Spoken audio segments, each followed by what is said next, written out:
এদিকে কারওয়ানবাজার মোড়েও সড়ক অবরোধ করেছে মোবাইল ফোন ব্যবসায়ীরা। তাদের ছত্রভঙ্গে টিয়ার শেল, জলকামান, সাউন্ড গ্রেনেড নিক্ষেপ করেছে আইন শৃঙ্খলা বাহিনী। শেখ আছেন সহকর্মী আলামিন হক, যাচ্ছি তার কাছে। অহন, কারওয়ানবাজারের এই মুহূর্তের কি পরিস্থিতি, সেখানে কি হচ্ছে বিস্তারিত জানাবেন আমাদের।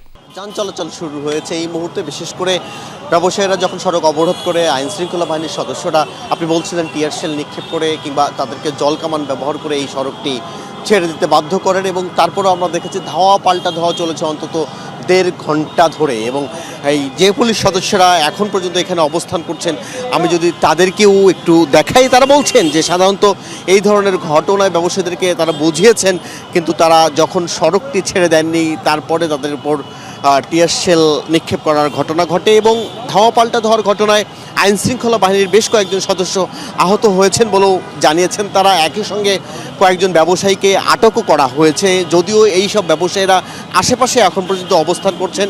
সরকার যে সিদ্ধান্ত নিয়েছে সেটি জনগণের কল্যাণের জন্য, সেই সিদ্ধান্তের বাইরে গিয়ে ব্যবসায়ীরা এই ধরনের ঘটনা ঘটাচ্ছেন, যেটি আইন শৃঙ্খলাতে এমন বিঘ্নিত হচ্ছে। এবং এই সড়কটি যখন বন্ধ করে দেওয়া হয় তখন শত মানুষের কষ্টও কিন্তু বেশ বেড়ে যায়, এবং বিশেষ করে এই সড়কটি কারওয়ানবাজারের মতো একটি গুরুত্বপূর্ণ সড়ক বন্ধ থাকে, অনেককেই আমরা পায়ে হেঁটে তাদের গন্তব্যে যেতে দেখেছি। একই সঙ্গে তো ফার্মগেটের অংশেও সড়ক অবরোধ আছে, যে কারণে সাধারণ মানুষ যারা ঘর থেকে বের হয়েছে নানান প্রয়োজনে, তাদেরকে নানানভাবেই এই ধরনের অসহ্য যন্ত্রণা সয়েই তাদের গন্তব্যে যেতে হচ্ছে। এবং কারওয়ানবাজারে বিশেষ করে এই সড়কটি এখন যেহেতু ছেড়ে দেওয়া হয়েছে, আমরা যানজট দেখছিলাম আশেপাশে ছড়িয়ে গেছে অনেক দূর পর্যন্ত। সড়কে যান চলাচল শুরু হওয়ার পর সেটি নিশ্চয়ই ধীরে ধীরে কমে আসবে।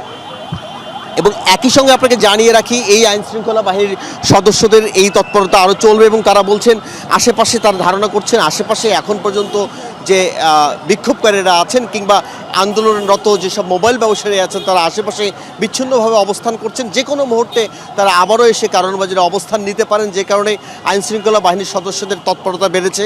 তারা অবস্থান করছেন, তাদেরকে সরিয়ে দিতে চান, এবং তারা এও বলছেন যে সরকার যে সিদ্ধান্ত নিয়েছে বিশেষ করে মোবাইল ফোনের ব্যাপারে, সেটি সাধারণ মানুষের কল্যাণের জন্য। সেই কল্যাণের বিরুদ্ধেই যখন কেউ আন্দোলন করে, নিশ্চয়ই তাদেরকে সরিয়ে দিতে, তাদের যতটা তাদেরকে কঠোর হতে হয় ততটাই কঠোর হবেন। অহন, আপনাকে ধন্যবাদ।